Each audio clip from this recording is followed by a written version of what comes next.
I was defiled by a rogue insect, and I'm not happy about it. I'm actually kind of appalled.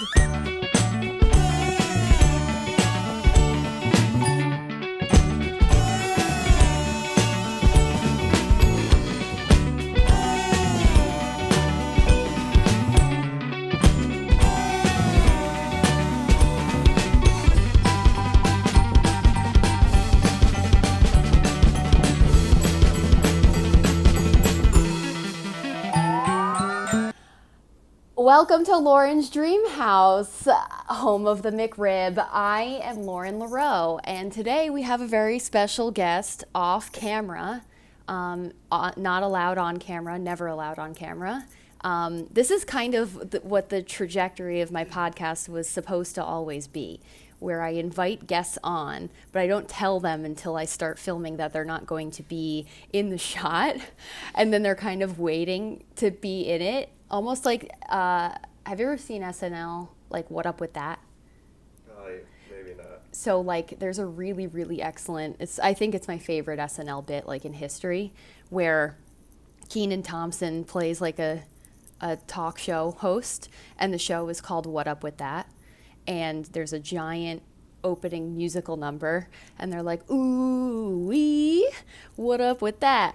And it goes on really, really long, and everyone's like, okay, like this is cute, but let's get the show started. And he has like 4 guests, and it's like a supermodel, someone who's like always in the studio, like Alec Baldwin or something. Not anymore, but He's innocent. Innocent. You think? Oh yeah. Yeah, I mean, when he did say that the gun went off by itself, I did remember all those times that happened. And I felt really bad for, thinking that he did it. So, yeah, free Alec. That's a good episode name. But anyway, he would always have Lindsey Buckingham on the panel, and he would be the last guest. And every single show, they would never get to Lindsey Buckingham.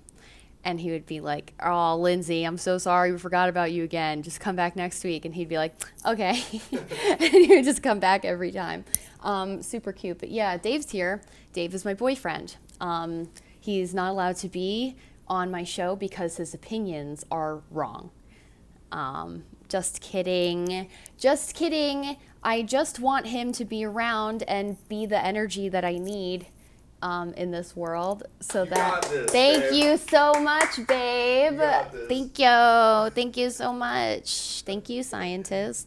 Speaking of which, thank you, scientists, for your cool ass album. Tom gave me one of his 2 personal copies of this album that they don't have anymore. It's fucking sick. Buy all of their merch, do all their things. And also, part of this deal that I made with the Homo sapiens, who, as you know, created my intro music. Well, they created the music that I used as my intro. And part of the licensing agreement that we have is that whenever they have a show coming up, that I would promote it. And they haven't asked me to do it, maybe because they don't want people to come, or maybe because they forgot. Either way, God, it's like I never know what to do with my hair. I should just leave it alone. Either way, the Homo sapiens are playing this weekend, July 30th, in Belmar, New Jersey, at 5:30 at Atomic Vintage, and you should go and support the people who so graciously took one of the crummiest financial deals in history to let me use their music on my podcast. So, shouts out to those apes, and yeah, welcome to my show this week. We've done a lot. We have squashed the beef. We got harmed by nature. What else happened this week that I should be really proud of? I guess we could talk about the beef first. I was defiled by a rogue insect, and I'm not happy about it. I'm actually kind of appalled that someone would allow this to happen to me. And by someone, I mean you, Dave, because you were there and you just kind of allowed it. And that's kind of crazy. But, oh well. I haven't been stung by a bee in a really long time. And if you know me, you know that I'm allergic to everything. So the first time I got stung by a bee, I was terrified because I thought I was going to die, or I thought I was going to stop breathing or something. I was working as a lifeguard at Crystal Springs. Shouts out to Crystal Springs. Still kicking after all these years. God bless America. And I was like fully just minding my own business, and a bee flew into my shirt and got stuck and stung me twice, which I was told is not possible, but I guess it is depending on the type of bee, right? By the way, apians are bees. Homeless apians are misplaced bees, and they care a lot about nature. That those people in that band, those goons, those boys. So the first time I got stung by a bee, got stuck in my shirt. I flipped the fuck out and ran off of my stand, which is like the lifeguard post. And if you know anything about lifeguarding at an Ellis and Associates rated water park, you know that the standards are so high that if you leave your post, like, you are pretty much fired immediately. You can't just like leave, because then obviously everyone's going to drown if you're not there. And it was the lazy river, and that is where a lot of people kind of have, water problems. Drowning is another way to say that. No one has, actually that's not true. I was going to say no one has drowned in that park, but no one drowned in that park on my watch. As the youngest person ever promoted to a supervisor role, I made sure that I prevented anyone from dying, and I did a really excellent job for 6 years. That's the longest job I ever held, which is actually crazy thinking about it like that and saying it out loud. But I didn't die when I got stung by that bee. It kind of just made 2 little welts, and it hurt. But if you ever got stung by a bee in a public place, especially a water park, you go to first aid, they give you these little capsules that look like little, I don't know, almost like aloe pills. They're like green menthol-y liquid, and you crack it open and you spread it all over the sting, and it cools it and soothes it and makes the swelling go down, and other things that medicine does. And it was all chill. But when I sat on this bee, so first of all, I'm like a really paranoid person, and every time I ever sit anywhere, I always look first, because I am one of those people who has been on a public bus or the subway and I sat in something and I'm like, oh my God, dear God, I hope that that's water or a soft drink of some kind. And you just kind of pray that that's true. But I kind of once you get into that kind of situation, you wind up training yourself to look at where you're sitting every time you sit. Especially because I have outdoor furniture. I don't know if there's bird shit on it or bee. Or bee. Yeah. That's right. I guess I just sat too fast. Or, my ass is large and therefore it arrives on surfaces earlier than most because of its distance from my body.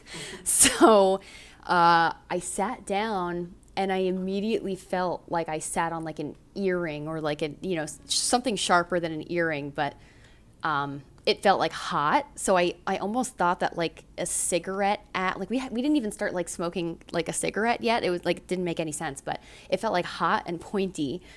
And I got up and I see this big fat motherfucker just all up in my ass without even paying anything. And I look at it and it's all half dead. It's not really dead. But then I'm like, oh my God, I sat on a bee and I ripped my pants off. And I was like, Dave, look at my ass. Is the stinger still in there? And he was like, I don't think so. And that shit was burning. I was on the floor, in agony. It was stinging and burning. And it did not feel anything like the first instance of a bee sting that I experienced.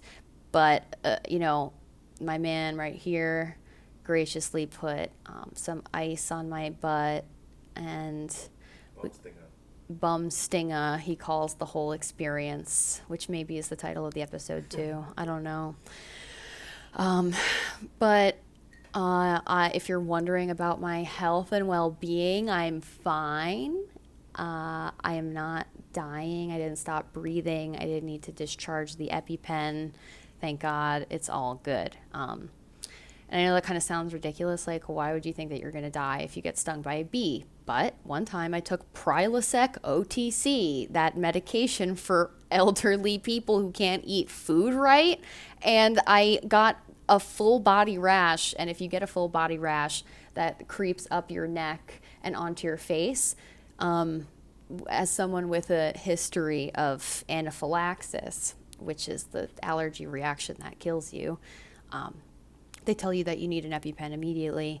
And when I went to the hospital, they were like, what did you take? And I said, Prilosec. And they said, what else? And I said, I had some tahini and cucumber. And they said, maybe it was that. And I said, no, I eat it all the time. So they said, wow, you might really be allergic to Prilosec. That's weird. And I said, I know. Welcome to my life. And that is just, things like that happen to me all the time. And I even have this really embarrassing EpiPen adjacent device that is called AviQ. Shouts out to AviQ. I know you're listening.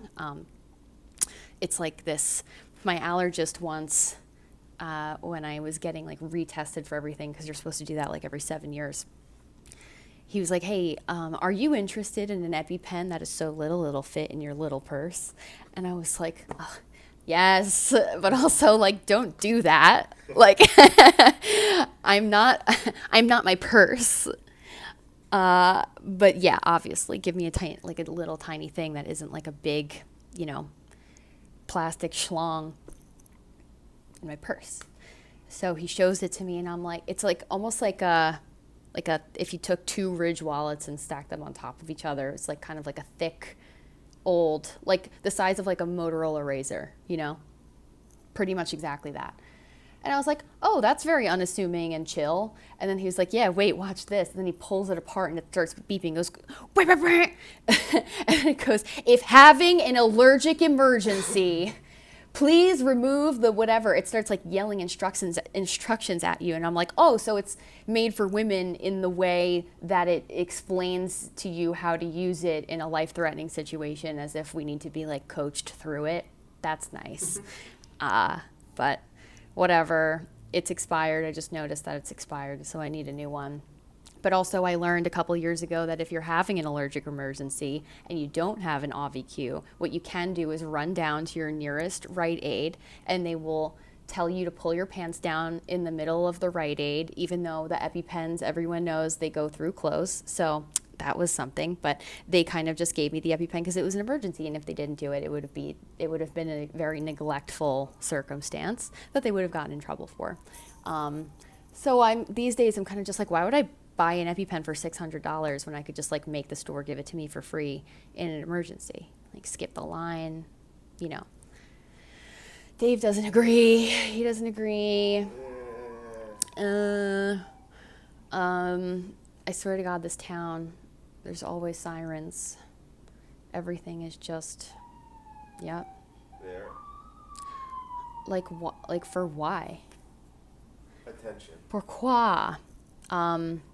Yeah, so I sat on a bee. I'm fine now. Thanks for asking. I squashed the bee and I squashed the beef this week between two dear friends. And I'm not going to say who they were, but there were people who thought that the other didn't like the other for some reason. And I got to talking to them, and it turns out they both like each other a lot. And we love that in comedy, especially. We don't want beef between people. It should be all love. We should all be friends. Everyone could eat, What? I remember what you're talking about. Yeah. It was a really cute situation. We had a very, very, very sweet time at the stand on Tuesday. And it was kind of one of those pop-in magical nights, with the exception of one guy who kept coming over and being like, do you like shrooms? And I'm like, is this how I sound to other people? Because it might be. I always get up in everyone's grill like, shrooms are a vitamin. And they're like, and your name was? And also on that note, well, actually not on that note, because then I'm going to expose one of the, well, okay, whatever. I was at the stand with Natalie, and if you're here watching this episode because you saw me on Help with Natalie Cuomo, welcome Cuomo-sexuals. I'm happy to have you here. Out of all 70 of you who have followed me on social media, first of all, thank you. It was very sweet. I love Natalie very much, and you guys as a community are awesome and so kind to each other and to her. I love the whole thing, and it's really cool that I get to talk to you guys sometimes. And there's only one of you who keeps asking me for my OnlyFans, and I every day I say that I don't have one, and if I did, like, you would just be able to look up my name, and you would presumably be able to find it, or it would be my bio or something, but it won't ever be in my bio because I don't have one, and you should all know that. I do, however, have a Phoebe. What's a Phoebe? A Phoebe is a service where you can sign up and bully people into eating until they die. I did that, not that I ever actually did it, like I've never bullied someone to death, but the idea of it is very amusing to me, as you could imagine. And I was explaining this to Tom over the weekend, Tom and Gabby.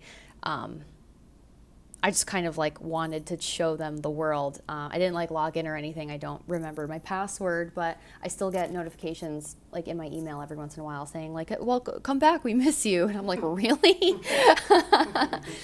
I made this, well, first of all, Reddit is a wonderful place. We'll start there. You can be exposed to a bunch of interests that you never thought that you would have had. And I love being exposed to new things and new people and new communities. It's kind of the spice of my life. However, there are communities of people who are like, you know, the obese type who it's like it's a pride, like it's a symbol of pride for them. Like the bigger they get, the more proud of their form they are. So they're all in this, you know, subreddit cheering each other on, giving each other tips on how to maximize their calories. They're like, I'm getting so tired of eating all day, but I want to get big. What do I do? And they're like, you know, add this kind of like nutrition supplement to your food. It's like powdered calories, basically, where you just like triple and quadruple the amount of caloric intake or they just triple your caloric intake. And it's kind of fascinating because there are a couple of YouTubers now who do that kind of as like a transition from the mukbang sphere, which if you don't know what that is, it's like where people order a shit ton of food from a restaurant, or they make a ton of food, or sometimes it's even just like a big normal lunch. And they order it like takeout, and then they go home and they set it up all pretty in front of the camera. I know that one lady with the giant ass crab legs and all the seafood, she's like one of the most famous people who does it. But a lot of, I think it's like a Thai thing, but I could be wrong. It has some kind of Asian background. They're always Asian. Who they? Asians are always Asian? Correct. Okay. This is why you're not on the show. Whatever. This is why you're on that side of the camera, not saying that. No, I'm pretty, it's some, whatever. The origin of it is not American, but of course we do it better because we want to die, you know? So mukbangs are when you have all this food, you lay it out, and you kind of eat and talk as if you are eating and talking with a friend. And I believe that the idea behind this is that most people are lonely and need like some semblance of a friend when they're doing things, because the content is never like funny. It's not like a comic who does it or an actor. It's like a person who's like, yeah, I went to the mall and, you know, they had a sale and, you know, I didn't buy anything, but yeah, my dog's not sick anymore, and you know, oh, I got this order of this, you know, they explain all their food and whatever. And these people aren't usually fat. They just like to eat on camera. And I've wanted to do this thing for a long time too, because it's like, I spend a lot of time eating, you know, I quite like eating. And it seems like a really easy way to make millions of dollars, apparently. But there are some YouTubers now who have transitioned, or rather like surpassed the mukbang kind of level, and now they're eating all of their meals on camera all the time, as many calories as possible, and they're celebrating their morbid weight gain along the way. And I don't really think there's anything wrong with that. I mean, there's self-harm. It's like a level of self-harm, but they're not like encouraging other people to do it.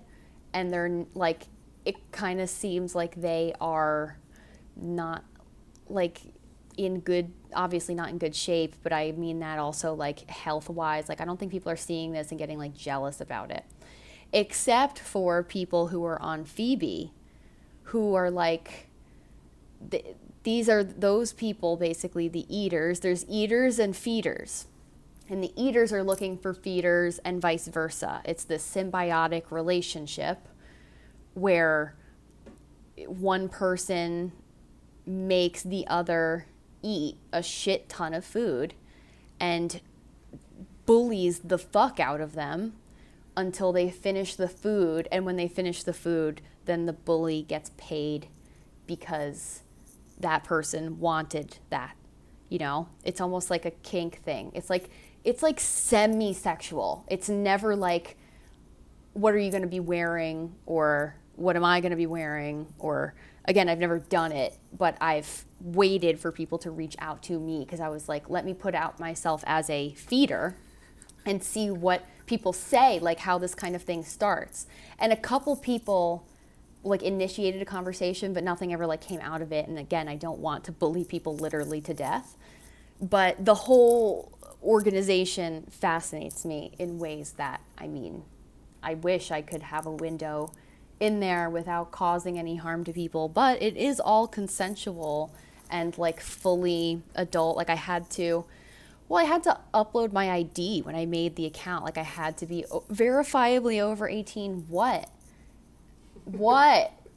It's from South Korea. I looked it up. South Korea? Mukbang? Mukbang. Really? I'm your Ben. Huh. That's what the internet told me. JB, look that up.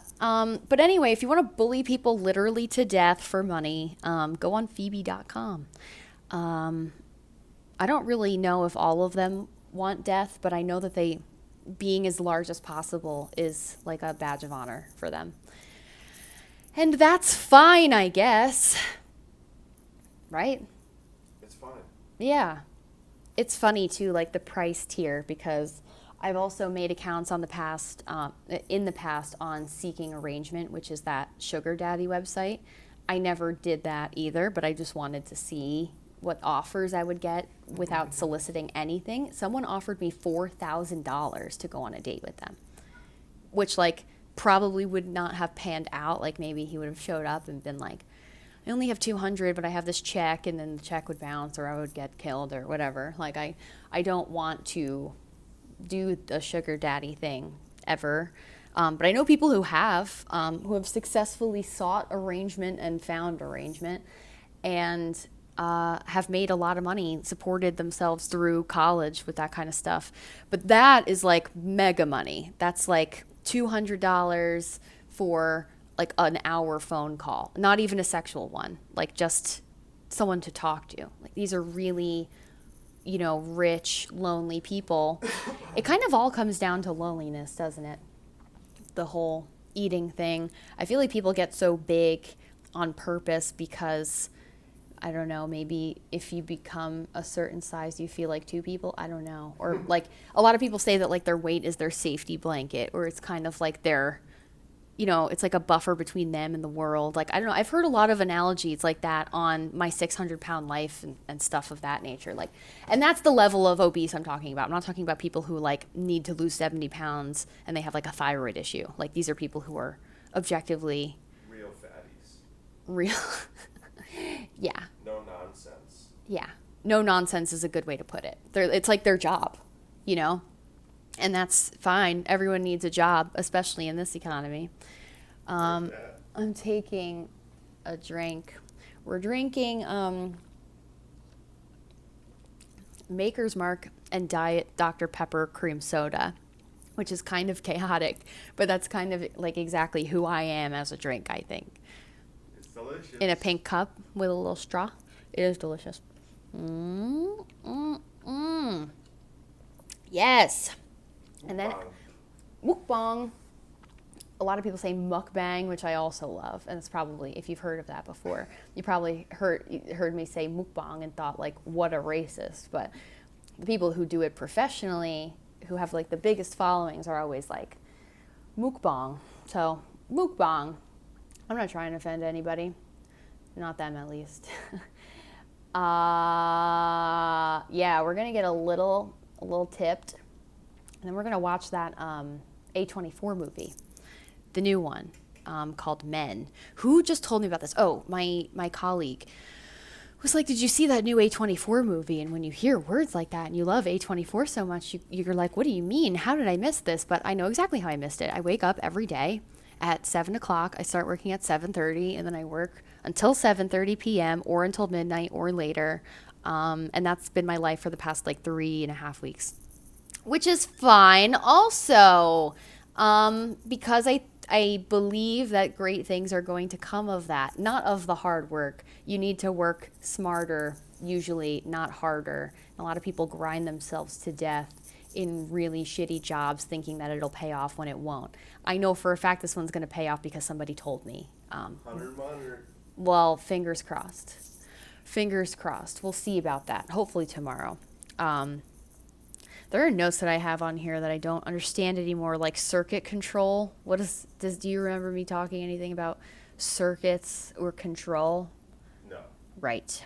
Good. Oh shit, I have to review the Beyonce album tonight. God damn it. I turned that into work, which is pretty cool, I guess, because why listen to music for free when you can get paid to do that, I think. Because I also always listen to music for free. But sometimes you don't want to do everything for free. I also figured out a way to monetize pretty much everything that I do in my daily life, and I'm really excited to kind of start making that constant and consistent. Because, I mean, if you could get paid to eat, wow, imagine I get paid to eat and to feed. You don't pay me for anything. No. At all. Speaking of which, I'm going to start a Patreon soon, but the only reason I haven't yet is because I don't know what I can do, like, extra, besides give some extra content at the end of an episode, but I don't really have the following for that yet where people would care. But Patreon is something that I'm considering a lot. There would just be, like, something that I would have to think of a really creative, like, added element so that it would be worth your $5 a month or $7 or $20 or whatever. I mean, you could definitely pay me $20 a month and I'll have one, like, half-hour video chat with just you. I would do that. Does that make me a cam girl? Maybe. I will not be naked. Value for value. Yeah. $20 per half hour. Don't do Patreon? Why? Just let people give as much as they want. But you can do that. You can tip on Patreon. I didn't know that. Pretty sure that's what Natalie said. Natalie's a Patreon god. I didn't want to burp into the microphone. I do want to start like a good design segment on this, because I'm like a little design slut, as you know. Nice. I love good design. I get really creamed up about it. It's like when I see good design, either like in an ad and I don't just mean like graphic design. I mean like the design of a chair or something ergonomically designed. Like my boss, I can actually say this at this point now, which is kind of crazy. My old boss was is an architect. Jamie, can you let me know if my old boss is still alive? Thank you. If he isn't, I would really cry. I envision going to his funeral. Raphael Vignoli. Huh? Architect. Remember? Vignoli, dude. I worked there for like 1.5 years. Cannoli? Oh. Anyway, he created this ergonomically designed grand piano that costs $300,000 or something. He's alive. Yes, we love that for me and him and his beautiful growing family. Yeah, he created this ergonomically designed piano where the keys, the keyboard, I guess, is wrapped in such a way that as you're playing to the outer notes, instead of contorting your arm in this like flap motion, you can kind of like go like this. If you are just listening and not seeing, I'm kind of like pivoting my hand out instead of like reaching out to the keys. Basically, it's curved towards you like a U. And the reason behind that is that it's more comfortable for your body. And that's what ergonomic design is. Stuff that makes sense and is responsive to the human body so that you are more comfortable when you're using it. Like, for instance, an ergonomically designed chair is something that is designed to fit the contours of your body. People just like that shit better. Everything ergonomically designed is like generally good except for like mechanical keyboards, which I hate when they're like pyramids. You know what I mean? Yeah, like your average keyboard that's flat, I don't love that either. I actually rather enjoy the old like PC keyboard with mechanical keys and kind of the tactile response that a clicking key gives you. A tactile response with technology is really important to me. That's like why I bought the looper pedals that I bought, because when I use them, I don't step on them like you would normally with pedals. I press on them with my fingers because they're on a table in front of me. And the feeling of the buttons, like when you click it down, you know when something is starting. Something that's like touch sensitive, like it's not as, and by touch sensitive, I mean like a flat screen, like a touch screen. Something like that is not something I love, unless it's like a MIDI drum pad, which I also have, which is a little bit different because the sensitivity with which you press it is translated to how the note is expressed or voiced. So whatever, but ergonomic design is exciting. That piano is exciting. Initially there were issues with the piano design because like when you have a grand piano, it's like it's strung, and you have to tune it, and it has like a very clean sound that has taken hundreds of years to perfect over time, or it has been perfected 200 years ago and we've been maintaining that design. I actually don't really know when we decided on this version of the grand piano that we use now. I digress. The issue with this piano was that because of the curvature of the keyboard, the strings were responding in like a shitty way that these world-class pianists were complaining about. But then they actually fixed it rather quickly, and now it's kind of this exciting instrument. It's like the first new iteration of the grand piano in over 150 years or something ridiculous like that. And I say ridiculous in the kindest possible way, of course. But yeah, good design is really important to me, and I want to start sharing this stuff with you guys because that's part of, my nerd passion. I love talking about good design. When I see a good slogan in a commercial, I'm like, oh, you did it. You did it. You guys did it. It's exciting, especially because I'm in advertising and I come up with slogans, and when I hit a home run, I'm like, oh my God, what am I, a miracle?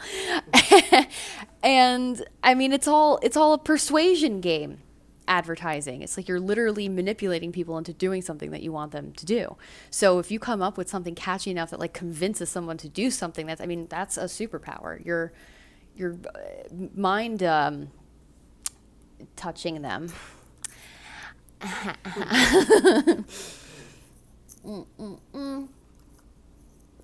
God. I mean, what a combo. Us. And also Dr. Pepper. What? Rip to all of the Italians we lost this summer. Joey Lupo, my good buddy, was right. We are running out of Italians very quickly, and that's why you need people like me, grease, garlic monkeys to reproduce as quickly as possible before we go extinct. I mean, how terrible would that be if we hadn't another Snooki or Paul Sorvino or James Gandolfini Or pasta. or pasta? What if we ran out of pasta? Everyone knows that pasta dies when the garlic monkeys die. Best slur ever, by the way. I didn't make that up. I believe that's Tim Dillon. Garlic monkey. In the heat of the Cuomo, homo, I don't know, whatever. In the midst of, Homophobia? well, not the Cuomophobia, when everyone was like sucking their dick. When everyone was actually sucking his dick and people didn't know about it. Before we all knew that people were sucking his dick, basically. Which Cuomo are you talking about? So both Cuomos during the pandemic, like there was News Cuomo and then there was, Government Daddy Cuomo and GovDaddy.com Cuomo would always like appear on CNN, and Chris Cuomo would do like banter with him, and I loved it at the time. Like at the time, I thought it was delicious. I was like, they're so cute, they're so handsome. Look at these boys. Their mother must be so proud. But yeah, Tim Dillon really coined that garlic monkey thing, and it's seared into my brain, and I'll never forget it. It's a perfect way to describe my people. I am Italian. People call me Italian. It's lies, folks. People say. Oh, wow, I totally started talking about the A24 movie and then stopped. Yeah, after this, we're going to see this A24 movie called Men. And the title alone made me thrilled because I'm like, wow, A24 now is going to be the virtue signaling, like men are bad, type of folks. But it doesn't seem like that at all. It actually seems like a fabulous movie, as you would expect from A24. The people that we definitely don't deserve, but certainly need.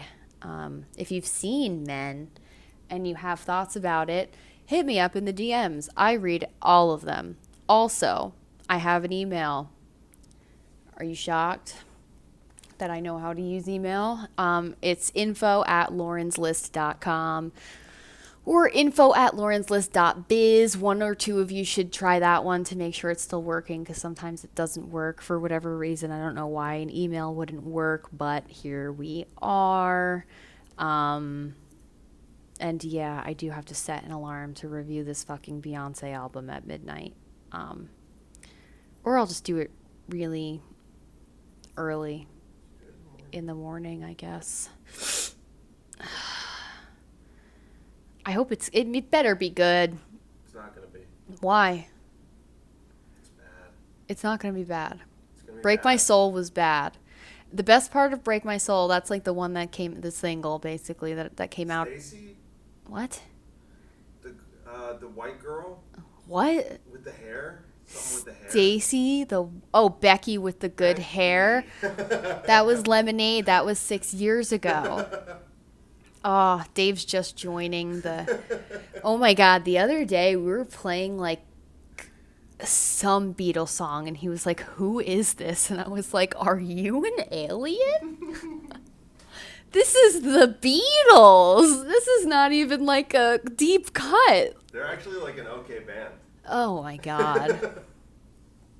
You listen to elevator music and not the fun kind. I listen to fun elevator music, like Marty Noakes. And Marty, if you're watching, and I know you are, please answer my messages on LinkedIn. I'm dying to pay you to license your songs for my podcast, or at least interview you, or have some kind of virtual drink. Or maybe I'll just go buck wild insane and fly you out, and you can sleep on my couch or in my bed, and I'll stay on my couch, or you can have a hotel. There are so many different ways that we can do this, but it only begins if you message me back on LinkedIn and Twitter. And you haven't tweeted in 3 years. Get it together. The people want your content. Tom and I were talking about having a catatonic youth festival where we like take all of the musicians that are still playing together from catatonic youths, like, and we also have like our own, music weirdos that we know and love and send to each other all the time. Like, I have Vanny Traficante, that German girl. She's a sweetheart. She has a new boyfriend. I follow her very Hard. I follow her hard. And she's like, she doesn't say my boyfriend, she says my 44-year-old boyfriend every time. She lives in Germany, but she speaks and posts in full English. What? Russian. No, full English all the time. The other day she posted, she was like, when you show your 44-year-old boyfriend One Direction for the first time and he doesn't like it. And I was like, oh, girl, been there. Like, I reply to every single one of her stories and she just likes it. She doesn't say anything in response. Vanny, if you're listening, and I know that you are, come on my show. I know you just came out with a single today. I think it's called Tonight. Actually, I can Jamie that for myself. God, this is really something. Vanny Trap. We saw this. If you guys saw the episode with Lil Yurt, we were exploring this a little bit with her. She has one called Addicted to the Danger. Glow, Baby Glow. Universe in Me, that's my favorite one. The universe is in her, Like, I'm every woman, like the universe is in her. I think womb is the point, like that women are like the center of the universe and our wombs are special. I don't know. Only my womb is special. Yes. What else? Oh, my sister texted me today. She said, I'm so upset. And she does this shit all the time, like when I'm in the middle of work. And so does my mom. She'll just text me like, oh my God, please call me as soon as possible. And I'll be like, who died, And she'll be like, no, like, you remember that person you met 12 years ago when your brother was in daycare, whose son died, her dog died yesterday. And it's like, hey, we call that a mom alert. I think that's an SNL thing too. But anyway, my sister is like, I'm so upset. And I'm like, why? And she's like, the baby had explosive diarrhea on me. And I had to change my shirt and throw it out. And at first I was like, oh no, was it my shirt? Because this bitch only ever takes my clothing in such a like disrespectful, flagrant, constant, permanent way that, I don't need a baby shitting on my clothes when I'm not even holding the baby. That's like insane. But so I responded, the human baby, ? Because she's a nanny and she nannies a child, a really, really adorable little chunky meatball who's 9 months old. And his name is like Henry or Bill or Mark or something. I don't even think she really knows his name either. It might be Noah, maybe. I don't know. He has great legs. It's just roll after roll after roll after roll. And I'm really all about that in a deep way. In a really deep way. So I said the human baby because we also refer to our dog as the baby also. Like, she'll be like, look at the baby. And she'll be holding the puppy and the little toe beans will be flopping about. And I'll say, hey, that's a nice baby. Because she is a nice baby. I say, that's a nice lady. What a good woman. Like, we refer to her as a person, as many people do. to their dog. So I reply, the human baby question mark. But I sent that to my boss who was asking for a thing. And in Slack, which we use, you can delete a message, but I knew he saw it already because it was like an urgent. He was like, please respond. And then my response to his urgent request was the human baby. And then I just write, ha ha ha ha ha ha. And then I just proceeded to tell him the whole story that I just told you. Not about the diarrhea. I don't like talking about that, especially with my boss. Work is really serious. It's so not serious. I literally said bye bitches on my first thing in the morning call today, because my friend called me out for having a quote unquote funny voice. What do you say to that other than, wow, whatever, Damien, fuck you, calling me out in the middle of everything. You know what? Bye, bitches. And that's what I said. And then I hung up before anyone could say anything.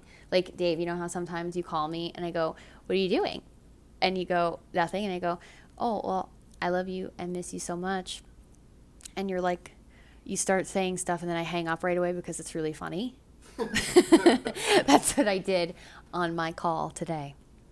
But my boss was like, LOL, like to the whole, sometimes I call my dog a person and, whatever. And he was like so not into it, but I kind of tripled down on it because I know he hates stories and I love causing people trouble in really innocuous ways. I mean, what's better than that? Truly.